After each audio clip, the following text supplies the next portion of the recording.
home very upset one day after school, and he said, I can't be friends with those people anymore. We went into a shop and one of them stole a coat and just walked out with it and stole it. And I feel sick and I don't want to be part of that. And he was crying. He was really upset.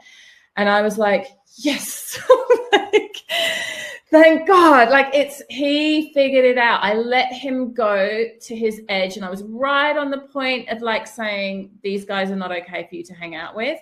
And he got there himself. Technology in general, it's like that. I love knowing where my kids are on their devices and that they are where they said they were going to be. And then I can just relax.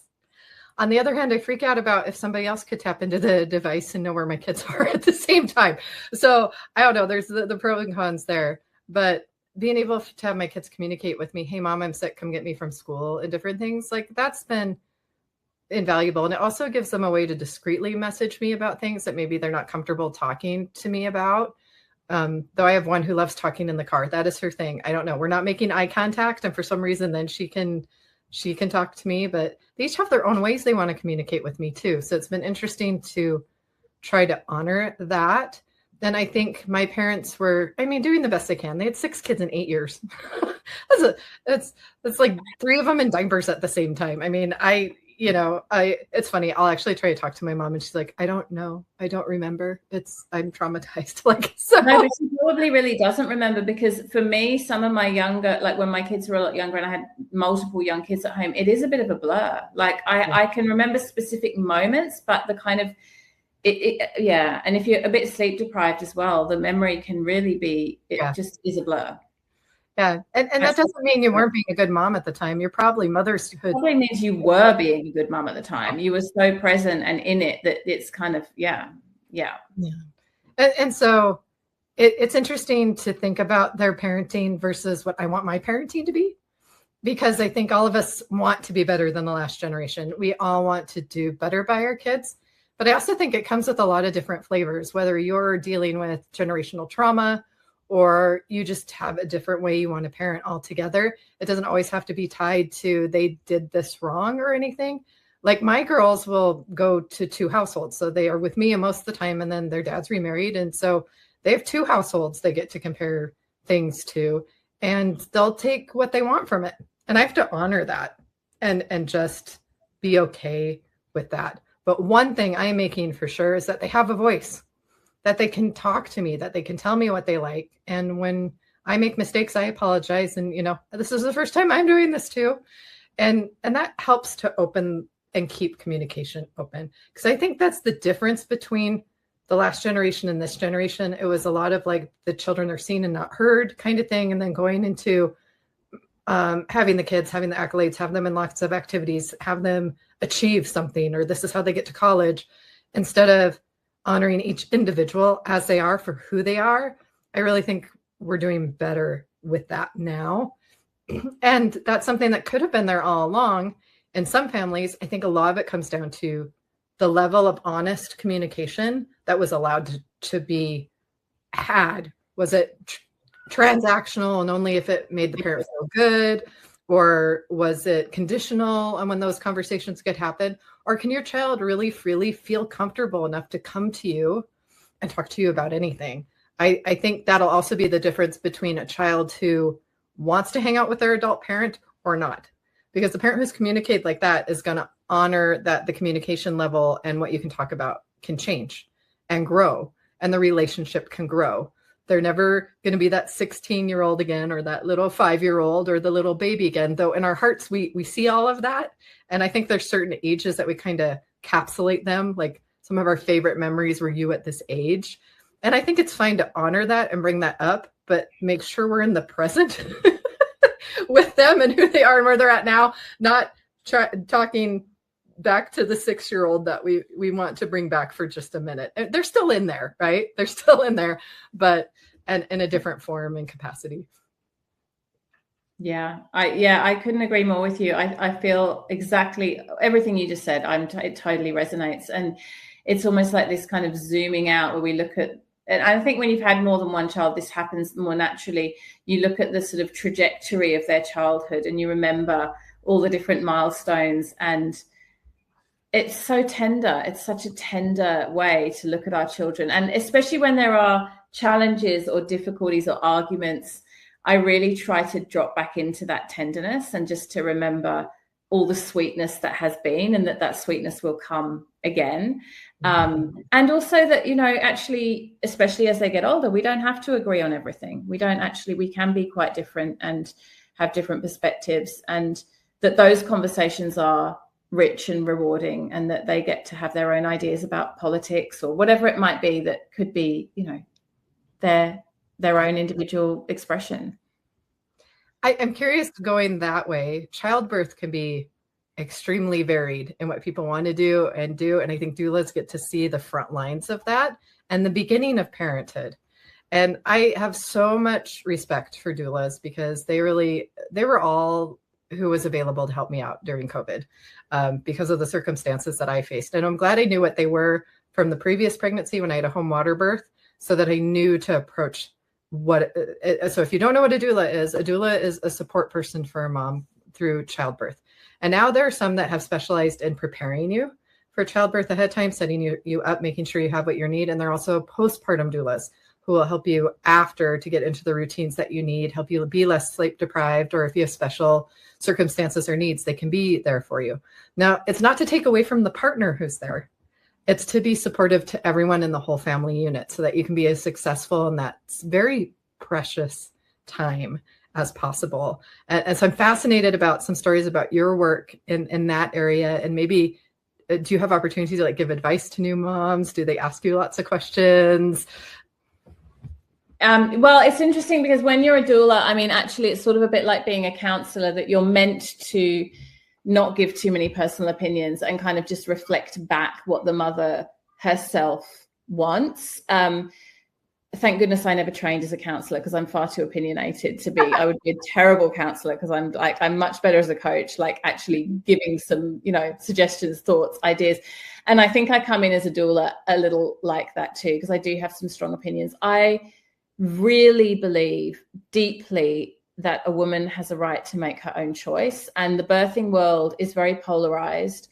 You know, there are, on the one hand, people who absolutely advocate for highly medicalized, intervention heavy births. And then there is, on the other extreme, the kind of free birthing culture where there's zero intervention and, you know, very strong advocacy for staying away from the medical institutions. And I think that any extremity like that can become quite dangerous. Yes. Any dogma where it's like a polarity is really, you know, strongly expressed.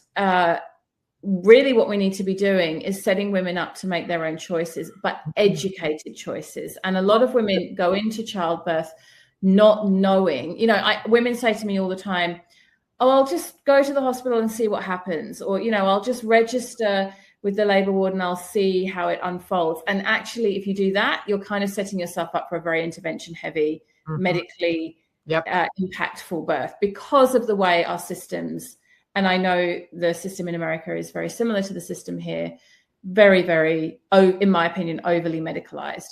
So what a good doula is doing, I think, is number one, educating the mother and the family unit, if that's relevant, and really supporting her to make actual choices, not what seems like it's a choice but isn't really, but like really what are the full spectrum of your choices. And then if there is a partner around, supporting the partner to support the birthing woman, because many partners want to be of support to the women in labor, but actually don't have the tools, don't know, like they're freaking out too. So the doula can really be an emotional support, not only for the woman in labor, but also for her partner, to support him to be the person that she needs him to be in those moments. Well, and he can be the most comfort to her. They've tested in MRIs that just having a touch from the person that you love and is closest to you completely calms down our entire system. So I've had every kind of birth. My first one was extremely medical, bed rest, induced, did whatever they told me to do. Luckily, I was in my 20s, so my body could recover from it. But now all the other births, I just didn't know any better. I didn't know I had options. I didn't know it had to be that traumatizing, frankly. and not right for my body.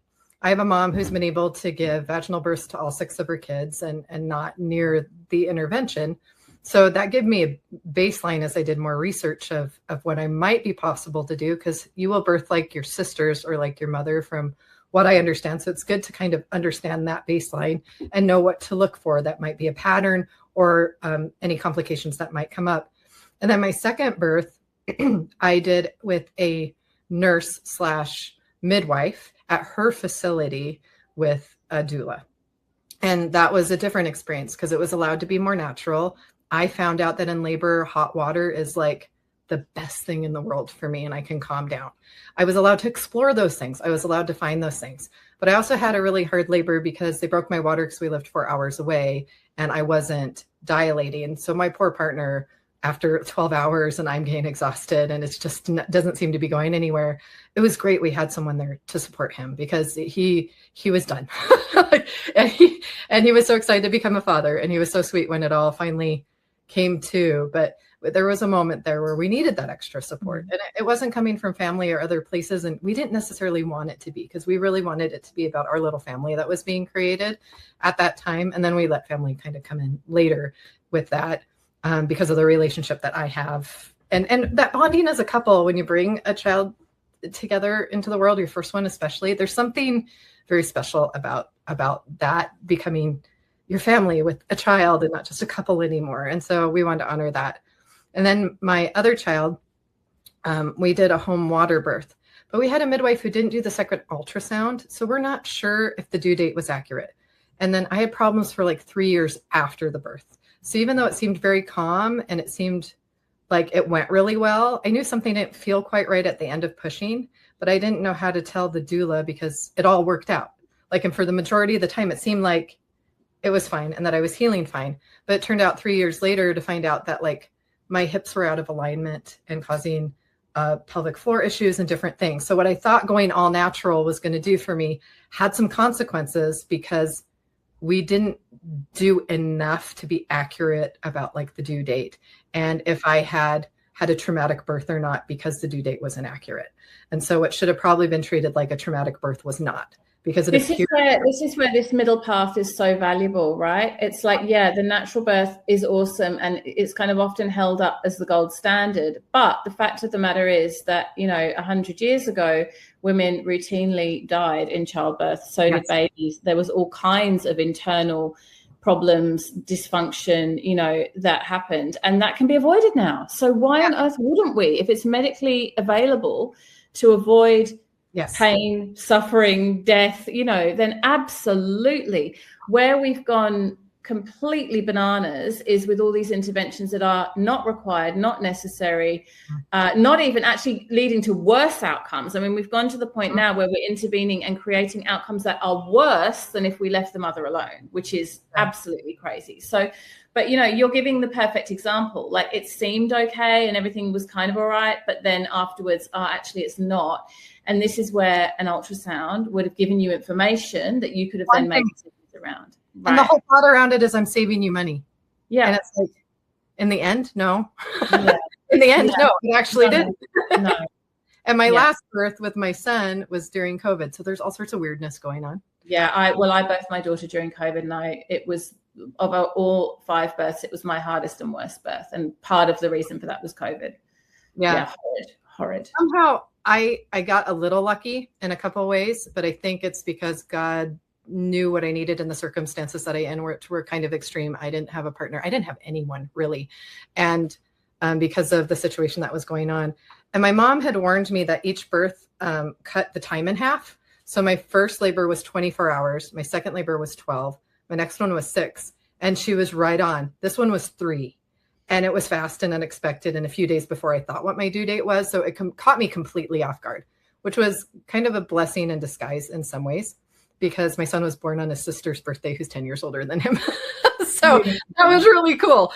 Best birthday present ever, she said, during COVID, until she and it wasn't as cool. But what I had a midwife and doula in place, but because my labor was so fast, we were debating between home birth and hospital.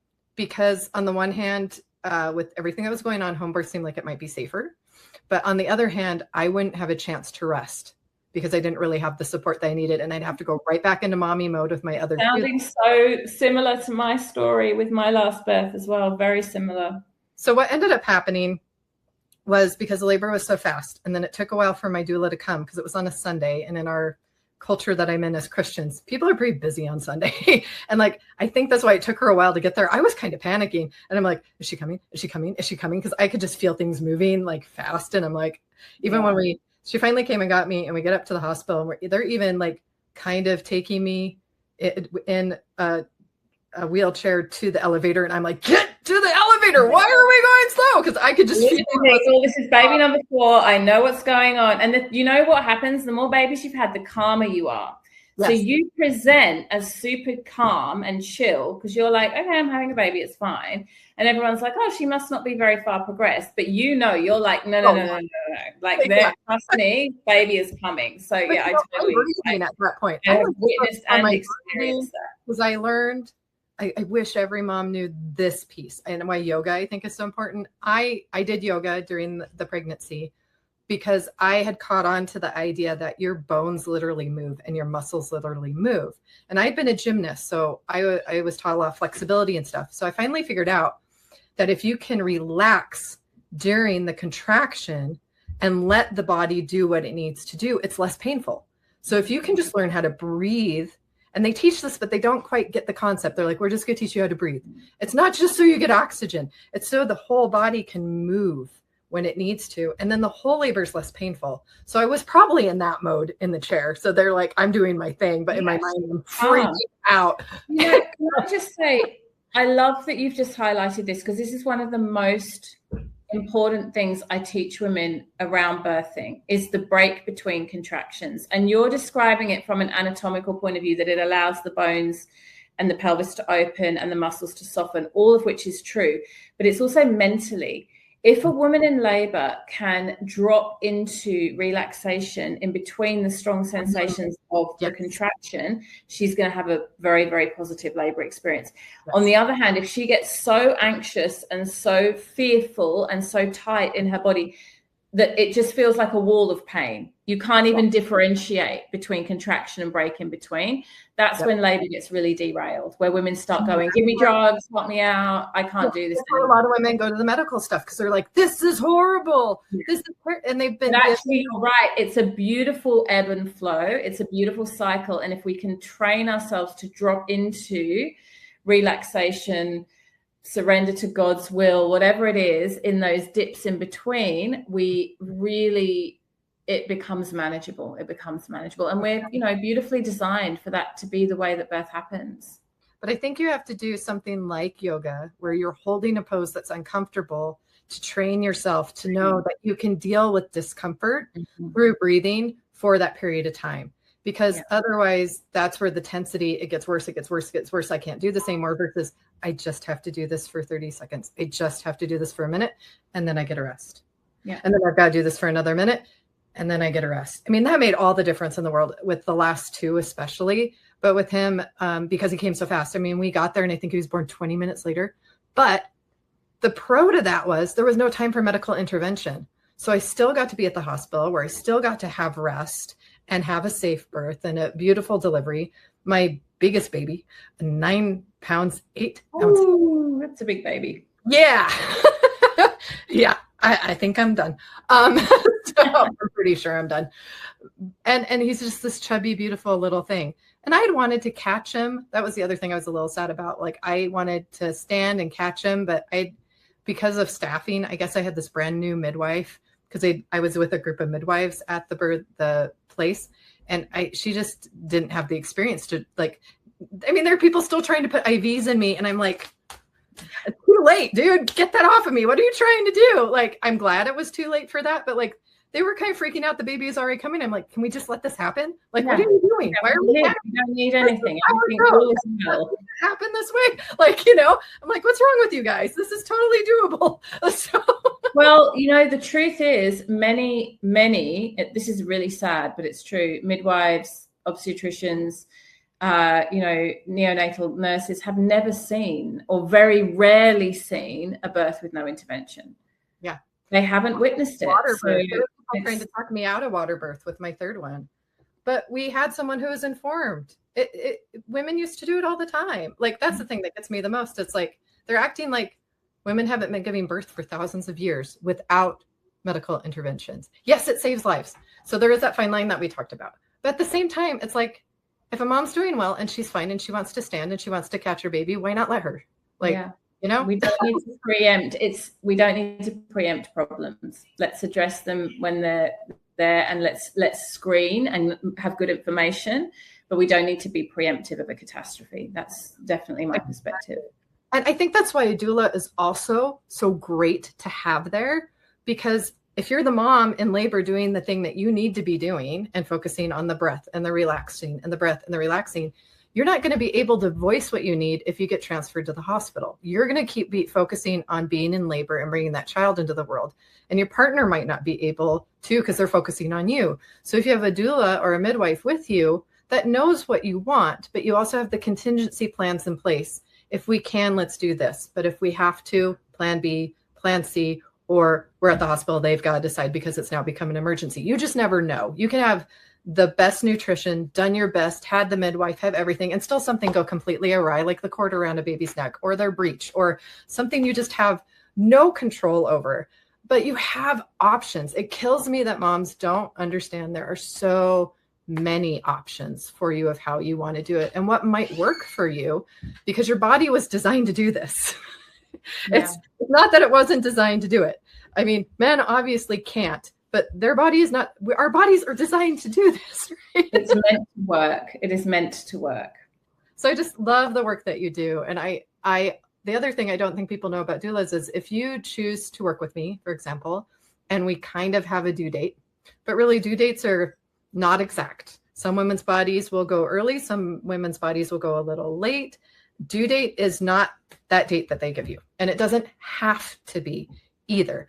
There will be a point they'll tell you it's gone too far, the baby's too big, or we're worried. Yeah, there is that. But it varies from each woman. It's not this number that they're trying to sell you in a sense. And the doula can help you with that. And they're on call 24/7 during that time. Anywhere from 2 weeks before, 2 weeks after. 2 weeks after. It's a month. Yeah. On-call window. Yeah. You have to have someone to watch your kids. You have to have a supportive partner who's willing to do that, because you're going to be gone for probably 24, 48 hours getting that mom set up if you're there for the birth support. And then beyond that, if you're a postpartum doula and there's a 6 or 8 week contract or whatever it is, coming in at night or whatever it is, or maybe you were prenatal preparation and help them get meals in the freezer and get the supplies for the right things and pack the hospital bag, especially first moms. I think first moms need as much support as possible. And then the second and the third and the fourth, like, you start to know what you want to do. And I'm so grateful I got to kind of explore all of it. It's been so educational, but I wish I knew what I knew at my fourth one with my first one, because it would have been a completely different experience. And I think I would also have chosen very different support of who was around me at the time too, which would have made all the difference as well. But motherhood is so sacred, and it's such a beautiful honor when we get to be a part of that in whatever capacity we get to be a part of that. And I say that knowing that there are women who don't have the opportunity, or they have a stillbirth, or they have a miscarriage, or they have a really hard time getting pregnant. And so I do feel blessed, even though I'm still a single mom with 3 kids, which I never expected. You know, I think there's still ways to mother. Adoption is beautiful. We had a guest on here was a surrogate, and we got to see what that side of that was. There's also just a lot of children in the world who need someone to be a mother to them. And there's lots of ways to do that besides biologically. And the mother role will always be important. We are the foundation of society. We are helping raise the next generation in whatever capacity that is. And I think I love what Mother Teresa says. If you want to change the world, start at home. Mm-hmm. Start with the people that you have the biggest influence with, which is your kids and your family and those that are in the household, in the home that you're creating, because then they go out into the world supported to be the unique, beautiful people that they are. And that gives other people permission to be the same. And it becomes this like current of resilience or love or kindness or the things that we want promoted in the world. It starts there. Is there any other advice you would give in your experience or stories from being a doula that you would like to share? It's really what you've said, which is knowing that you have choices. You know, I watch women who are intelligent, educated, smart women who know how to advocate for themselves in multiple different situations. And for some reason, when it comes to birth, just instantly hand over all their power. It's something about these kind of medical institutions, and especially when we're in an area that feels unknown, like you said, the first child. Yeah. It's like, I don't have any expertise here. I don't know what's going on. I'm a little bit scared. So I'm just going to let other people tell me what to do. And the minute you do that, this is where women really experience trauma, because they come out the other side of that and they're like, what just happened to me? What did I just consent to? Like, what on earth? And then they feel really, really derailed, like really, truly traumatized. Almost violated. So, yes. You know? It's like, I trusted you, and what have you done? You know? So I think it's all about listen to some different voices, get some education, listen to some podcasts of different perspectives. Speak to some medical professionals, speak to a doula, speak to someone who had a home birth, speak to someone who had a very medicalized hospital birth. Like, educate yourself, because that's where we make the best decisions from, when we're coming from a place of power and feeling in the center of our power. And I guess the other thing I would say in that regard is, don't ignore your intuition. Yes. If you have a gut feeling about something, if your intuition is telling you something, that is valuable information. Do not ignore it. And that goes... I often think the way we birth is then mirrored in the way we parent. And, you know, when you first have your first child, oh my goodness, everyone's got an opinion. Everyone's telling you do this, do that, you know, breastfeeding, co-sleeping, sleeping, all the things. Oh, yeah. And we shut down our own intuition and we outsource to our medical professionals, our mother, our friend, whatever, our sister. You got to come back into the center of your own power and make a decision from your own inner knowing, with the benefit of research and information that comes from outside. Yeah. And creating the right team for you. Find the right doctor in place in case. Find the right doula. I've had different doulas, and I would say I have some I really liked, and I had some our personalities did not exactly click. You know, and so it's important to make sure you're setting yourself up for success, at least that way, within those options. And you can find them, and they're there.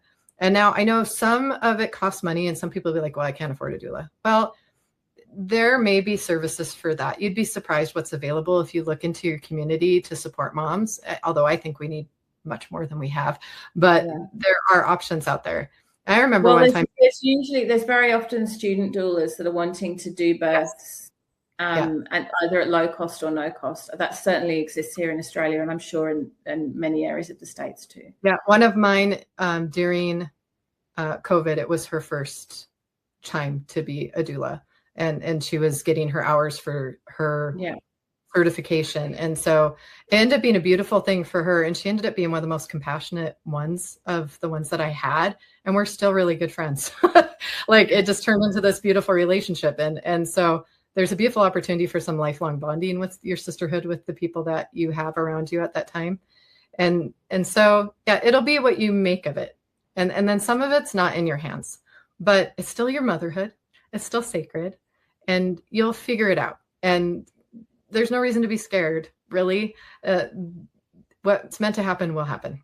And that's where the love begins in motherhood, of loving every up and down, the roller coaster ride, the way you're stretched and molded in ways that you never knew you would be before. I am so honored to have had this conversation with you about parenting and ways to be successful from that self-reliance perspective, communication, and then just giving women an idea of what they could have in motherhood, that they can have the experience that they want if they'll do the research and get the team in place and start training their mind and body for it. It's not really a passive thing to have a child, and it shouldn't be. It shouldn't be put in anyone else's hands. It's your motherhood. And from the minute you know you're a mom, own it and start owning it then. Don't wait, because waiting can often come with trauma and regret and different things. And I mean, you're going to make mistakes. Let's be honest. We're human. But if you can start owning that motherhood in the beginning, at least you know you made those choices for you and for your child and for your family. and you can own that and feel confident in, we tried this, that didn't work. Now we're going to try that didn't work. Or I at least made conscious, intentional choices in what I did moving forward. And then that let the next experience be better and better and better.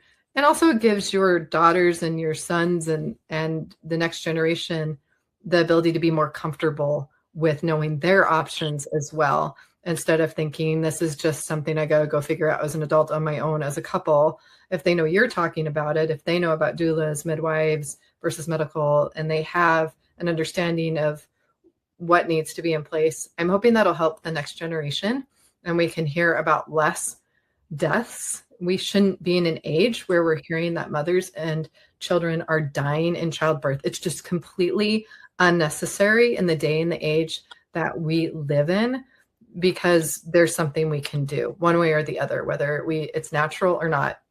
For example, my son was breached at one point, and I just knew in my gut I could fix it. And I did all the things. I went and got acupuncture. I actually did a bridge on my bed and I used hot and cold. And I showed up at the office where they were ready to say, no, we got to have I did not want to be cut open. I did not. I've had all these vaginal births. I did not. And it was really interesting. He'd almost gotten there where he wasn't breached anymore. I'd gotten him to turn quite a bit, but he wasn't quite back in the pelvic, the head wasn't quite back in the pelvic bone area that it needs to be in. And the minute the doctor came and touched my belly, he moved into place. I was like, yes, us. Good boy. Yeah. and then I got to have the natural birth, but it did take effort and creativity and like, okay, what can I do? What can I do? But I also had this intuition that I could just do it. I even remember talking to baby and being like, okay, little guy, let's turn, like, kind of thing. And that may not be everyone's story, but it just reminded me of my intuition at that time. I am so grateful that I followed it, because it allowed me to have the experience that I wanted. Had I freaked out, like they kind of wanted me to, had I followed the advice and just done what they told me to do, and I hadn't gone and researched and I hadn't tried, I would have never known what I was capable of as a mom. I would never have known that was possible. And now I do. And now I can help somebody else with that as well. If they ever asked me about it, I would tell them all the crazy things I did that worked. So, I mean, they seem crazy, but they're actually things that are out there. I wouldn't have been able to find them. These are things people had done before. Like nothing's unique to us. I think sometimes we think as a mom or just as a human being, I'm the only one and I'm so messed up and why, and there's somebody out there. There's another mother out there. And I hope this podcast really gets that through. There's another mother out there going through what you're going through. You're not alone. You're not the only one. And not only that, we figured out how to get through it. We have figured out how to get to the other side of it. And then some days we get to be grandmas and we get to be mentors. We'll get there. We get to enjoy the whole experience if we can stop and just take a breath. And be willing to ask for help and find the support that we have. So I hope that these conversations supported you today, listeners, and that you were able to glean something. If you know a mom that needs to hear part of this message or wants some more support, that's what we're here for. That's what all these episodes are here for. We've been here for about 3 years now. We're getting close to 200 episodes. There's something here for you. And I hope you'll take the time to search and find it and share it. Katie, thank you so much for our conversation. I've enjoyed it so much. Everyone I meet from Australia makes me want to move to Australia. I think it's just going to happen someday. I'm going to put that out there. So Australia is a pretty magical place. I do love living here. I feel very lucky. And it's been such a joy to talk to you today. I've really, really enjoyed our conversation. Thank you. And earlier we had where you can find her on Instagram, but where else can people find you if they want to work with you or continue the conversation? Yeah, my website is www.bhaktirose, it's BHAKTIROSE.com.au. So because it's in Australia, at the end of the .com, you've got to put a .au. And I have various different free offerings on there, including access to a book I've created called The Yoga of Birth. So there's a lot of free resources around birthing too. Yeah, that it works. Yoga works. Do it. No, that's just me chiming in on what worked for me. Maybe, find what works for you, but yoga seems to be a proven one. So I can attest to that one at least. Well, we'll put that information here for you below. Comment, share, let us know what you like and what other subjects you'd like to maybe explore, what guests you might suggest we have on, or something we haven't talked about before on an episode, or maybe you want to be a guest. then go to Linktree/TheResilientMother, and you'll find all the ways to contact us and all the platforms that the podcast is on. All right. I believe in you, believe in yourself. God bless. And we'll see you in this new year of 2026 on the Resilient Mother podcast. Thank you for joining us today. Please don't forget to subscribe so we can share this message. We are a worldwide podcast with guests all around the world, and we want to continue to grow this community. You can find us on socials. You could also be a guest. Look for that link below if you'd be interested in being a guest on the podcast. If you know a sponsor or would like to be a sponsor, please reach out to me or Catherine as well. Sure. We want you all on this journey. We want to hear your stories. We want to share your stories. We want to gain strength from each other because together we're stronger. And to never forget the blessing of being a mother and what we're creating. We're creating the future every single day of our lives. So get on this train with us and let's do this thing, moms. I believe in you. Believe in yourself. God bless. And we'll see you around. Take care.